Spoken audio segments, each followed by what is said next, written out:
Welcome to this explainer on the Kansas City rental market. If you own property out here, or maybe you are thinking about adding to your portfolio, well, you are in exactly the right place. We are skipping the surface level stuff today. Instead, we are diving straight into the hard numbers and the real operational realities of this market. This is going to be a totally practical, data-driven look at what is actually happening on the ground. We are pulling from over 12 years of localized property management experience. That means 12 full years of navigating the changing seasons, shifting local regulations, and evolving renter expectations, all to help you maximize your investment. Let us get right into it. Just a quick heads up right off the bat, this presentation is strictly educational. It definitely does not constitute legal or tax advice, so be sure to always consult your own professionals for your specific situation. Here is our roadmap for today. First, we will establish the Kansas City market baseline. Second, we will look at neighborhoods and state lines. Third, understanding leasing velocity. Fourth, the tenant application process. And finally, number 5, why rentals sit vacant. Okay, Part 1, Kansas City Market Baseline. Let us start with a wide lens to set the stage. So, when you look at Kansas City as a whole, one major number really stands out. The citywide median rent sits right around $1,300. Generally speaking, according to Zillow Rental Manager data, most renters are paying somewhere between $1,100 and $1,700 a month. But listen, as seasoned investors, we all know averages can be incredibly deceiving. They hide a massive spread.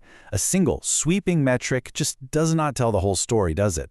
For example, a small functional studio might start closer to $1,000, but a freshly renovated 4-bedroom home in a highly rated school district, that could easily command $2,400 or more. Your specific rental income is going to depend way more on bedroom count, property condition, and the targeted submarket than on this one single citywide baseline. To get past those high-level averages, we really need to rely on real operational data. Alpine Property Management Kansas City, a property management company serving Kansas City investors since 2013, currently manages over 250 doors across the metro.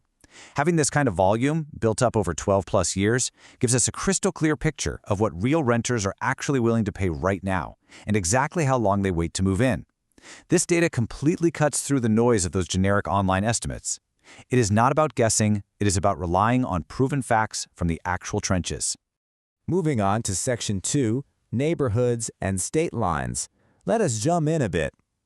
Kansas City is not just one giant monolith. It is essentially dozens of micro-markets. Moving your property just a few streets over can completely change the game. Take Waldo, for instance. It is this highly walkable, super charming neighborhood full of historic bungalows. Rents there typically run from $1,200 to $1,600. It is a huge hotspot for young professionals, so things lease incredibly fast. But then you go just a block north to Brookside. Suddenly, you are in a premium demand area with larger historic homes and top-tier schools. Because of that, rents push significantly higher, easily ranging from $1,600 to $2,400. Up in the Northland, you will find newer builds and spacious townhomes offering great value from $1,100 to $1,950. Meanwhile, the downtown urban core is full of luxury apartments, but faces totally different vacancy pressures because of a huge influx of new supply. So, the big takeaway? Shifting your target by just a few miles can legitimately change your rental income by several $100s a month. And we absolutely have to talk about the state line. It is a really crucial dynamic here. Over on the Missouri side, especially in spots like Brookside or River Market, you are going to see premium demand driving those higher monthly rates. Renters there are totally willing to pay extra for the location and lifestyle amenities. But if you flip over to Kansas City, Kansas, you tap into an incredibly strong value demand. Average rents over there are a bit lower, hovering near $1,192 according to recent data. For you as an investor, this is huge. It means you can target entirely different tenant pools and build completely different yield strategies simply based on which side of the state line you operate on. Let us jump to Part 3, Understanding Leasing Velocity. Because knowing what a place should rent for is really only half the battle. The big question is, how long is your property actually going to sit empty? Well, across the Alpine portfolio, the average vacancy period is just 14 days. That is exactly 14 days from the minute a well-priced rent-ready home goes live on the market to the second a highly qualified tenant signs on the dotted line. If a home is priced right, you are measuring the wait time in days, not weeks. Actually, the strongest homes, especially when we hit that busy spring and early summer moving season, they can literally see signed leases within 48 hours of hitting the market, no joke. To put that 14-day turnaround in perspective, it is roughly twice as fast as what many self-managing landlords experience when they go it alone. When Alpine takes over a property that was previously self-managed, the core issue is almost never the house itself, and it is rarely the location. It is almost always because the listing sat empty for 6 to 8 agonizing weeks, mostly because it was priced based on hope instead of hard data. Plus, it was probably being shown on a really slow, inconvenient schedule. You have to remember, every extra day your property sits vacant is money directly out of your pocket. Speed plus accuracy is the absolute best way to protect your cash flow. Section 4. The tenant application process. A fast lease demands a seriously streamlined system. If you make top-tier tenants jump through confusing hoops, they are just going to walk. A clean, professional flow has 5 distinct steps. First, every adult over 18 submits a detailed application. Second, they provide verifiable proof of income. Usually we are looking for steady income around 3 times the monthly rent. Third is the deep dive, the comprehensive background, credit, and rental history screening. If all that checks out, we hit step 4. Immediate approval and electronic lease signing for maximum convenience. Finally, all move-in funds are securely collected. If the applicant has their documents ready, this whole thing can be wrapped up and approved in just 1 to 3 business days. If you drag your feet here, good renters will absolutely lose patience and sign somewhere else.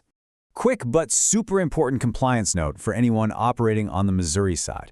Local Ordinance 23119 in Kansas City, Missouri, is very strict about how you disclose screening criteria. It legally requires compliant managers and landlords to hand renters clear, written screening standards right up front, before they even apply. Knowing and following these local legislative quirks is absolutely vital if you want to manage risk-free in this metro.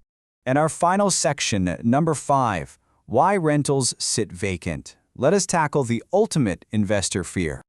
Look, even in a booming market, some places just sit empty. But vacancy is not uniform across Kansas City. The data shows suburban single-family markets are extremely tight, hovering right around a steady 5 to 6% vacancy rate. That is fueled by constant demand from families and a pretty limited supply of available houses. Downtown apartments, though, run much looser. Vacancy there often creeps above 10%. Why? Mostly because a massive wave of new multifamily construction has flooded the urban core with competitive new units over the last few years. So, the specific property type you choose to buy fundamentally dictates your baseline vacancy risk right out of the gate. Now, when a single-family home does sit empty, I can promise you it is almost never bad luck. It almost always boils down to 3 operational mistakes that are 100% in your control. Number 1, it is overpriced. If you list even 5% above true market comps, you can lose weeks of rent just chasing a monthly number the market flat out rejects. Number 2, it is underprepared. If a house is not fully cleaned, painted, or repaired, high-quality renters will walk right out the door. And number 3, slow response times.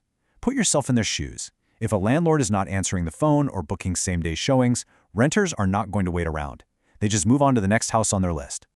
So how do you beat those odds? By ditching hope-based pricing and using fiercely accurate market comps. Pair that with super responsive leasing and truly rent-ready properties. By doing exactly that, Alpine Property Management holds a 96% occupancy rate and an incredible 98% rent collection rate across their whole portfolio. An empty house earns $0, right?